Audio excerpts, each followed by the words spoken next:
So the title of my talk is a bit sort of vague and wandering, but footprints, energy and climate policy and inequality are kind of the areas that I work in.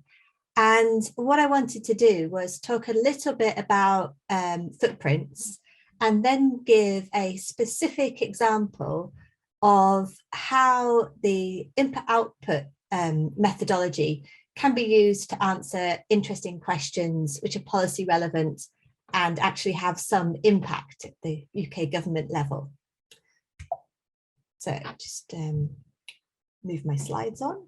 So the first thing I want to show you is hot off the press new data. So you can see this data was published literally last week, and it's our latest update of the UK's carbon footprint. So I produced the carbon footprint for the UK and England on its own, and this chart here shows the latest data, and you can compare the emissions from a consumption basis, which is another word for the carbon footprint, showing on that sort of blue line at the top, and you can compare those with those more traditional methods of measuring emissions from production or territorial bases. I'm sure a lot of you know what the difference between these three approaches are, but just as a recap, territorial would be those emissions emitted within a country's territory. Production includes aviation and shipping, and some of the other definitions about where a industry is based are slightly different. And the consumption is a reallocation of emissions to the point of consumption rather than production. So essentially it's the UK's domestic emissions minus anything that is exported and adding in products which are imported to meet final demand by UK households and governments. And yeah, I mean, the pattern's quite obvious. Emissions go up when the economy is going up. Emissions go down during recessions. And I'm very interested to see what's happened in 2020. So watch this space. This time next year, we'll have that update. So how does this work? Well, the way I calculate these consumption emissions is using a technique called input-output analysis. So input-output analysis was developed by that guy in the bottom left, Leontiev, in the 1930s. He developed it to try and understand the economy in America during the sort of Great Recession. And it's been adopted and adapted by environmentalists because it's a really interesting way of understanding all of the emissions along the supply chain which are needed to produce products. So this strange looking flow diagram tries to give you an idea as to what's going on. On the far left-hand side, these would be, say, the emissions that are sort of domestically released. You can see how they interact to produce products in the middle. You can see how we import stuff to that goes straight to sort of UK industries or straight to final demand consumers on the right. You can see that some of our products that we make within the UK are exported. And then on the far right-hand side, you can see these are the kinds of goods that UK consumers need and what are the flows that go into making them. So this kind of diagram gives you an idea of this sort of reallocation of production impacts to the point of consumption. So once you have that, you can start to do really, really interesting things with understanding who consumers are. So this chart in the top right-hand corner shows the carbon footprint by income groups, of which I've split it up into 20. And you can obviously see the richer people are, the more money they spend, the larger their carbon footprint is. Breaking it down in different ways. Here we have a chart showing the carbon footprint by age group, and you can see those sort of middle-aged consumers are the ones with the largest impact, and it's driven by their emissions to do with transportation and housing. The older you are, the more demand you have for heat and fuel, and into the sort of Middle Ages, there's a slightly larger demand for transportation. And finally, and I'm afraid this is actually the only sort of lower level geography slide that I have, but this bit here shows the carbon footprint broken down by different areas in the country. And when you sort of really start to interrogate the data, you get some interesting patterns. So if we break this down even further, we'd see that London actually is quite a unique case in that its public transport emissions are larger than its private transport, and that's not the case for everywhere else. But this chart doesn't quite have that level of detail on it. Don't worry. And I'm muted, so don't shimmy. Okay, so on to the topic itself. What I want to talk to you about is how I've used techniques in input-output analysis to think about how we're going to pay for greenhouse gas removal technologies. I will present to you a suite of policy funding options. I'm going to talk about distributional effects. So the idea here is that we think that greenhouse gas removals will need to be funded somehow, and we want to ensure that it's not the lowest income households which are disproportionately affected by these increased costs. I'm going to present some results to you, talk about some conclusions, explain how this results have been communicated, and then I've got a final slide, which is some very exciting impact, which I found out about last week. So again, hot off the press news. What I want to, just before I forget, is this work that I'm talking to you about. It wasn't just done by myself, so it was a piece of work commissioned by the National Infrastructure Commission, and I worked with two excellent colleagues at the Grantham Institute in London, Josh Burke and Esin Theron. So, greenhouse gas removals. The UK's net zero commitment assumes the use of GGRs. And the Committee for Climate Change has produced 5 scenarios for net zero. And all of the scenarios are slightly different in the way it demonstrates how we can reach net zero, but all of them include varying amounts of GGR deployment. The one I'm focusing on is the one that the CCC seem to be pushing for, which is this one called balanced net zero. So the results that I'm showing you today are from that particular scenario. So the top one here, it's their recommended scenario. GGR deployment is going to cost. So industries need to pay for these technologies, and it's likely that the costs will end up being passed on to the consumer. We need to understand how the costs of funding the technologies end up being distributed across society. So we came up with a number of points of interest here. The policy cost needs to be designed not to be regressive. We need to think about how the costs are allocated to industry sectors and then how the costs end up being met by the consumers. Should the consumers be liable for the costs of just achieving net zero or more than that? So do our households and consumers then also required to fund net negative emissions, or do we just want to stop at the net zero? Another consideration is how should we differentiate the amount that households pay? And should the costs fall on all consumers of UK goods, so households, government and importers, or should the cost just be met by UK households? So all of these kind of considerations will lead to very different patterns of how costs might increase. And depending on which options you choose, it's going to be different amounts.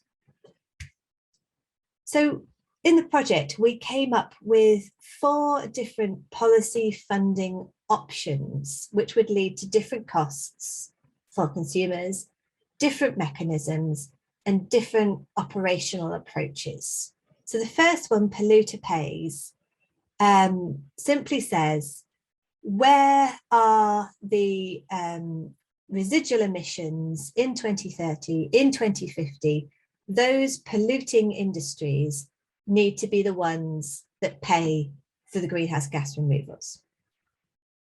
The second one works a little bit like how current climate policy is funded. We would place the costs on consumer energy bills. So this would be entirely funded by UK households, and it would mean that consumer bills, so the price you pay for gas and electricity, would increase. So those households that use the most energy would see their bills increase by the most. The third one we're calling multi-sector government contract. And rather than looking at the polluting industries, we look at the end application, so the end use sector. So for example, the GGR, which is Beck's Power, would be contracted via power sector contracts. The one that's about waste would go to the waste sector, and anything in industry would be by the industrial sector. So here we're just picking out specific sectors. And the final one, we wanted something that didn't bear any relationship to sort of industries and goods. We thought it could be simply funded via income tax. So again, this would be one that would be entirely funded by households only, and the proportion of costs would be proportional to income tax. So follow that kind of pattern. And what this project then did was demonstrate how much different household groups would have to pay in the future under these different policy funding options. So we assume the costs are directly passed on to the consumers of the goods and services. And if the technologies are costed at £1 per tonne of carbon, the cost to the consumers can be determined by the portion of their carbon footprint that can be traced back to UK industries. So this is how we make that link between the industry and the consumer. And you should be thinking, oh, hang on a minute, that sounds a little bit like input-output analysis. So it's understanding the link between the industries which are emitting carbon, finding out which consumers are demanding the products that are produced, and then those consumers get a portion of the costs that it's been. So that's how we would, the mechanism that we can use to calculate some of these policy options. So what do we need to know? Well, first of all, we need to know which technologies, so which greenhouse gas removal technologies are used by which industries. So there's a different suite of greenhouse gas removal technologies, and different industries are using different amounts of them. And this chart here shows under the 2050 balanced net zero scenario, you can see that the emissions for different sectors are well, they link to these different technologies. So you can see what proportion of emissions would be removed by these different technologies and what proportion aren't removed. So agriculture links to Beck's hydrogen, Beck's in industry, Beck's power, and a portion of it is not removed at all. Aviation is linked to DAX, Beck's biofuels, and quite a large proportion is not removed. So now we understand which greenhouse gas removal technologies are used by which industries. We then need to understand how much it costs. And all of this information is in the CCC reports on net zero. So it's all there to find. So this chart here shows the cost per tonne of carbon under each of these technologies. So we know how much it costs to abate a tonne of CO2e for each abatement technology. And now we need to sort of run this through the models to work out who pays for it and how this is going to work.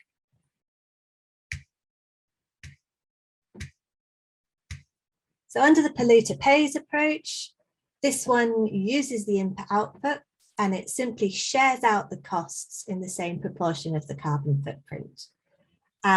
This diagram on the right-hand side shows the current picture. So you can see for domestic industries what goods and services they make, and then which income groups are demanding them.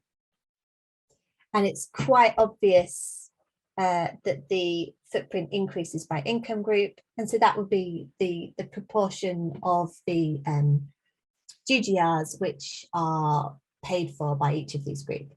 And a portion will be paid in this chunk at the top by governments, capital, and to export. So people that import UK goods would also see the costs increase. The picture changes in 2050. The residual emissions looks quite different, and most of the emissions are in agriculture and aviation. So consumers of those particular products would see their prices rise more. In the contracts for difference, we're not using an input-output approach. As I said before, we're sharing out the costs in the proportion of energy bills.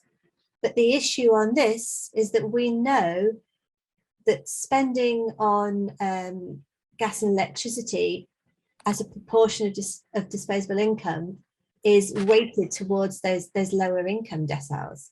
So the poorest households in the UK, around 7 to 8% of their disposable income is on fuel. And this obviously is increasing the cost of living crisis at the moment. So already we had a pretty good idea that this mechanism number 2 was not going to be fair. The third one, as I said before, again, this one focuses on specific industries. So it doesn't look at the total carbon footprint, it weights the impact to aviation and electricity pretty much in 2050. And an interesting point here that I'm hoping you can pick out from the chart is when you look at who is demanding aviation, that is one sector where we see that the impact at the highest income level is much, much, much larger than the lowest. So aviation is a really interesting sector to put the cost on, because there you might get something that's actually progressive, where the richest people pay a higher proportion of their disposable income than the poorest. But it's not just the aviation sector. Other sectors are also in the mix in this one. So whether it comes out as being a good mechanism or not, we'll have to wait and see in the next couple of slides. And then the final one, income tax. Again, that one's not an input-output approach.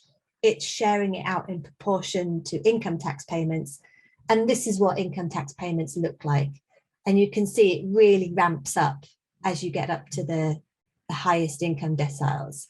So this one, we had a pretty good idea that this was going to be an attractive policy option if you wanted to ensure that you were coming up with a progressive route for paying for these technologies. So the results, this is a chart that needs a little bit of explaining. So let me go through this slowly. What this does is it shows in the bars the annual cost to households. So we've got 4 different scenarios represented by 4 different colours, and the bars show in a year how much extra are these households going to have to pay. The lines show what proportion of your disposable income is now being going towards these policy costs. One note about the deciles, something that the National Infrastructure Commission were really keen that we did was not just split the UK into the poorest 10% groups, but to equivalize the households. So what they wanted to know was, if we were only taking similar household compositions, what would it look like by income decile? So before we did the calculations, we created income groups which were 2-person households. So we're not actually talking about sort of the whole suite of different households here. We've equivalized them so that we're comparing like households with like households here. And the only difference between them is their levels of income. So it's not that we've got a rich household because we've got 4 adults earning compared to a single pensioner in the bottom one. We've equivalized the households in their composition. So points that you can take out of it. For the polluter pays, the blue scenario, and the income tax scenario, the richer you are, the more you pay. It's a good thing. Option 2, contracts for difference, and option 3, the multi-sector contract, where they seem to be relatively flat, with most households contributing a similar amount. Not so good. Option 4 has the greatest range in costs. So it's pretty much fairly negligible over a year. Decile number 1 needs to pay £3.63, whereas decile 10, it's £700 plus. 1, 2, and 3 are regressive. And by this, we're meaning the poorest households are paying a higher proportion of their income. And you can see that's because the lines have a negative gradient. Option 2 is the most severe. So this is what we would say would be the worst from a fairness perspective. Option 4, income tax, is the only policy in this study that's got a progressive outcome. I think an interesting further application would be to do something where we just look to aviation and to see whether we also get a progressive outcome with that one. But it was not a policy that the National Infrastructure Commission pushed us to do for this particular project. So why are we getting the pattern that we're getting? In this chart here, I take 3 of the policy options, so ignoring the income tax one, and I try to understand why we're getting the patterns that we're getting by looking at the industries which are driving the cost. And the point to take from this is that whenever you place the cost on energy or electricity, so in these bars, it's whenever something is on the energy bill, the blue bar, or on anything to do with electricity, the green one. Because energy makes up a larger proportion of low-income households' footprint compared to higher-income households, you always get something that's regressive. So we would advise that policy costs are not placed on bills or on the energy sector. Aviation, the brown bar, makes up a higher proportion of higher income households' footprints. So when the aviation sector pays for greenhouse gas removal technologies, the costs are less regressive. And in 2050, aviation is the largest end user for BAC's biofuels under the balanced net zero scenario. So that's an interesting area. So in conclusion, climate policy needs to be designed carefully to think about how the costs and benefits are distributed across society. And this is a novel use of input-output methodology in order to do this. This analysis allows policymakers to actually conceptualize who pays, how they pay, and it provides greater insight into the equity of government policy. You cannot assume that the policy affects all households in the same way. And this is just sort of scraping the surface by looking at it by income. I hope you can appreciate that we could do this by all different household types. We could compare pensioners with wage earners. We could compare how this policy would hit across different parts of the country. We could look at how the policy would hit people employed in different areas, so long as we know how they spend their money. The costs of deploying these technologies are apportioned between sectors. The way the costs are apportioned is important if we're going to ensure that when they're passed through to consumers via higher prices for goods and services. So it's really important that we think about how to apportion the costs. And funding via income tax is the only way of apportioning these costs in a progressive manner. And we would argue that because the benefits accrue to society as a whole, this is an argument for why the costs should be shared across society in the fairest way possible. So where can you read more about this? We produced this report. So that was myself, Josh and Essen. This is the report that we prepared for the National Infrastructure Commission. They then used our results in this wider report on greenhouse gas removals as a whole. So our section on sort of equity of funding it was a small portion of this report. And then when this report was released, it was picked up by several newspapers. And in fact, the figure that they quoted was the cost to households. So I was a little bit scared by this, but we actually made the front page of the Times this time last year. And they kind of looked at the impact to deciles 9 and 10. Perhaps that's where their readership sits, and said bills set to rise by £400 a year, which was terrifying, but quite exciting. I think this might be the first time input-output analysis has been used to make it something that's made the front page of the news. And then hot off the press, yesterday, Josh contacted me to say that this report had been released, and it's a report 2 bays, and in it they're evaluating policy mechanisms to pay for or for how to consider how this is going to work. And in it, they've actually added a section on fair cost distribution. So you would need to ensure that the costs are distributed in an equitable way. And we're claiming that this is us.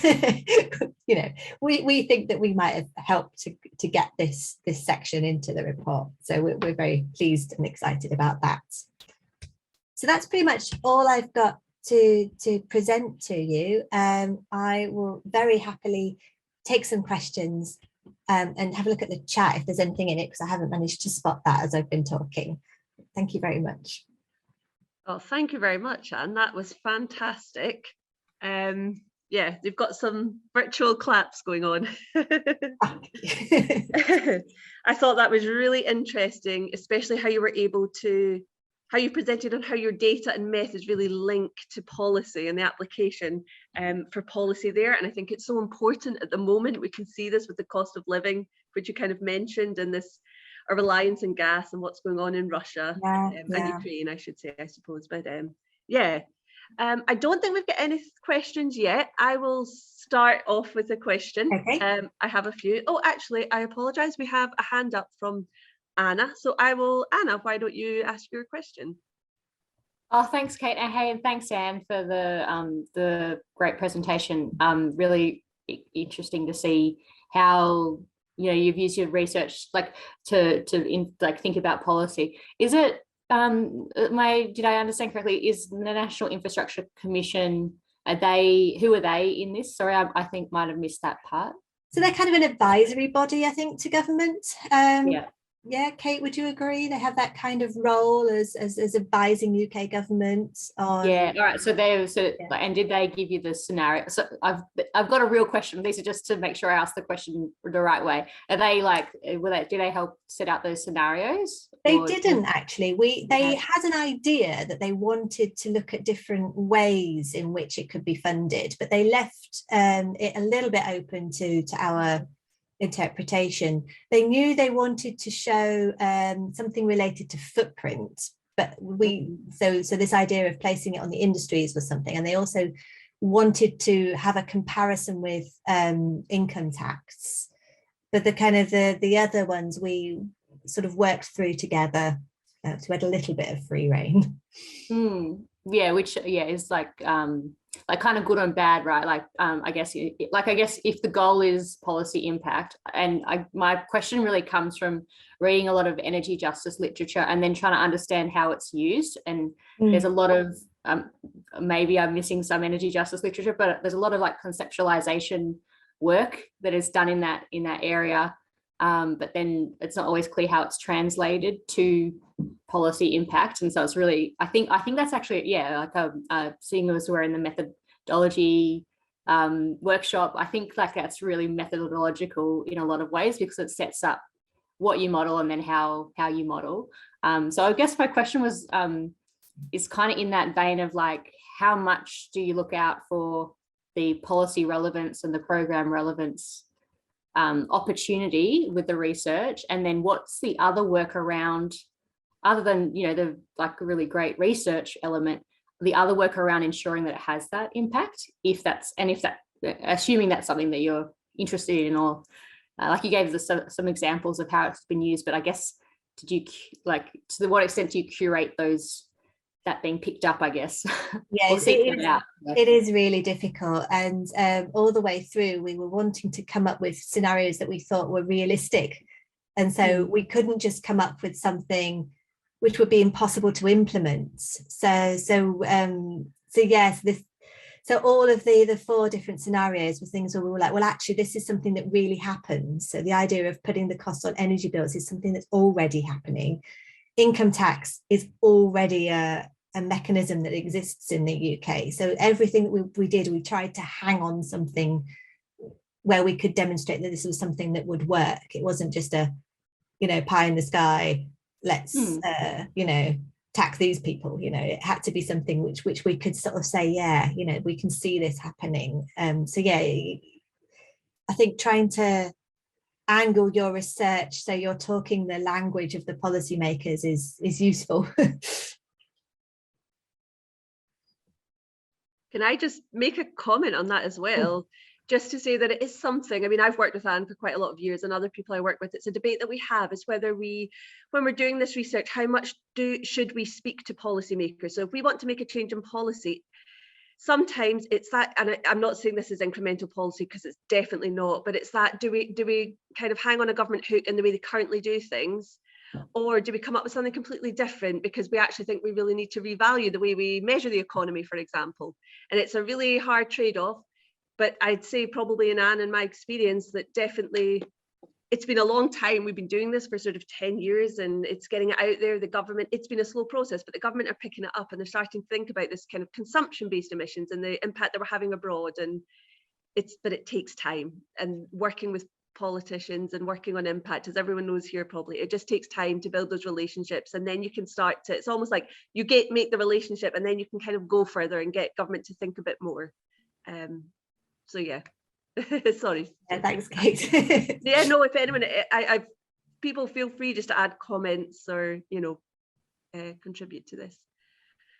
And I was going to ask in terms of more energy, if people wanted, because I know you do a lot of the sort of generating data, I think there will also be people here that are probably want to maybe just use energy footprints to analyze it, so use it as a secondary data source. Where can they source the footprint data from? Sure.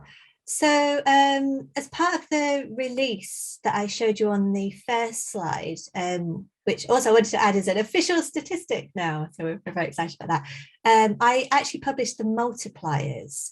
So these are the emissions per pound, or the tons of energy per pound by different consumption categories. In COICOP categories, if anyone works with spend data, it's usually in COICOP categories.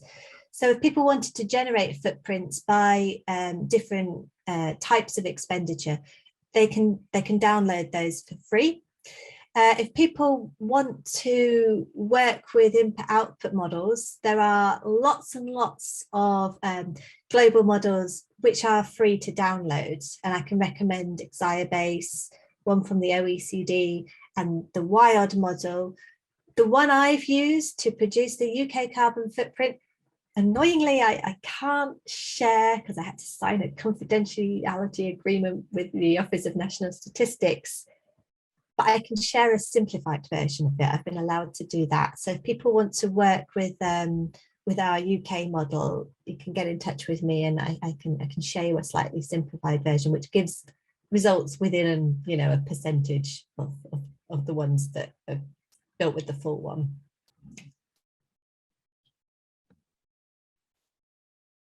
I do have more questions, but I'm going to wait and see if anyone else would like to ask a question. Either if you want to raise your hand or go in the chat function. I'll just give it a minute, and then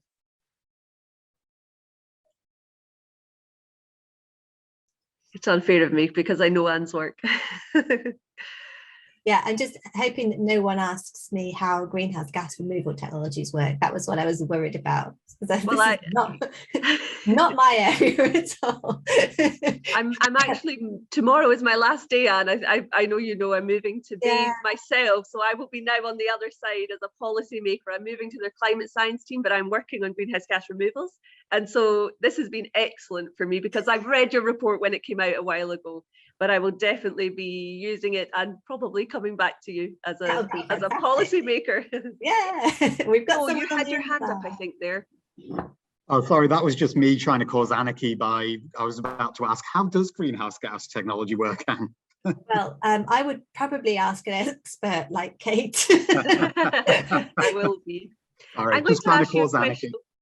Sorry. And I was going to ask you a question about uncertainty because it's a methods workshop, and it just made me think, you know, you were quoting figures of when we apply how much would it add to energy bills? So you quoted maybe £3.63 to the lowest income. Exactly, £3.63. I just wondered, what are the main uncertainties when you're doing this analysis and how it's applied to policy? Sure. Yeah, it's a question we get asked a lot, like how can we be so certain? And so I want to sort of explain where uncertainties arise and what we've done to try and understand how important this is and how much of an effect it might have on the results. So first of all, input-output tables themselves are subject to uncertainty, and we do not have every single industry represented in the table. Industries are in groups. So it might be that you have one industry that's very highly well performing and is very, very green, but they are lumped together with everybody else. So you may not get the sort of real intricacies of how industries work. Uncertainty also arises in how we deal with trade. For this particular example, that's not a problem because we're only looking at domestic emissions. I think probably in this case, the biggest uncertainty lies in mapping different household spends into the input-output table. Input-output tables, the categories that are used are under this thing called the Standard Industrial Classification, where it talks about agriculture and textiles, whereas the spend data talks about clothing and bakery products. And so the categories are very different. And there is a risk that the mappings are not exact. The way I mitigate this is every year I use the same mapping, so I can see change. So I understand how the UK is getting better, and we can see the general pattern of results. But I do appreciate that there is some uncertainty in that mapping. Previous colleagues of mine have run something called a Monte Carlo analysis on input-output tables, where any of the results which they're not quite sure about, they can kind of fluctuate and modify and change that number over thousands and thousands of model runs and understand the effect of changing that number on the end results. And they've shown that the model actually estimates to within 4%. So they weren't actually able to change the result, the total, by more than 4%, regardless of all of the other modifications that they had within it. So yeah, so I accept there's uncertainty. Every year I try and make it better, but yeah, it's just one of those things. There will always be uncertainty. It was just Consumption accounting is hard. Yeah. It is. We have time for one more question. Marta, I know you've written it. You're one of our panelists, so I wonder if you're happy to put on your camera and ask your question so we can at least see you. If not, I can ask it. Oh, there. Oh, sorry. Hi, Marta. Hi. 1 second. I think the camera is. Can you Oh. see me? Yeah, I know. It's behind Underneath the. your computer. I know because I'm having a dock station. Oh wait. Oh, you can see me. I'm sorry, I've caused chaos now. No, I mean I will be in another room today, so I'm in the office now. So and nobody's here. That's why I kind of. Yeah, I can turn on camera and talk loudly. Yeah, I just because people, I guess, are also interested in the methods. And because I also run some analysis using income deciles, I think it's quite well. I find it interesting how, depending, on using different how you design the deciles, the results can change. Mm-hmm. So if you can. Just quickly explain how the design of the equalized deciles that you used differ from, for example, OECD scale, where you have also when you put different weights to adults and children in the households, and then you have basically per capita, but it's equalized. Sure. Okay, so the way we did this was actually using the OECD scale. So what it does is I have survey data on how different households spend their money, and I also know who's in each household. So when it's a household that's got 2 adults and no children, I think it's either scored a 1 or a 2. I can't quite remember, but essentially I'm going to say 1. It's scored a 1. When it's a household that's got 2 adults and a child, it's scored maybe something like 1.3, because it recognizes that the child requires more stuff, and this will increase the spending of the household by not as much as a whole adult. So what I would then do is I would divide the income by 1.3 to equivalize it, and I'll say this is what their income would have been if it was a house with just 2 adults in it. And I do that to every house, taking account of its composition. So I think when it's 1 adult, it's 0.67, because it recognizes that running a household with 1 adult in isn't half of 2 adults, because you need to heat and do all of this to it. So I use this, it's like almost like a multiplier to change the income so that I can group it by the equivalized income groups rather than just the regular income groups. And then I think Ian Garth has done a really nice report on what happens when you do this. But essentially your lower income group, if you didn't equivalize, you're left with single pensioners in it. And the active equivalization changes it so that the types of people that are placed into the bottom income group is slightly different, and the pensioners move up a little bit, and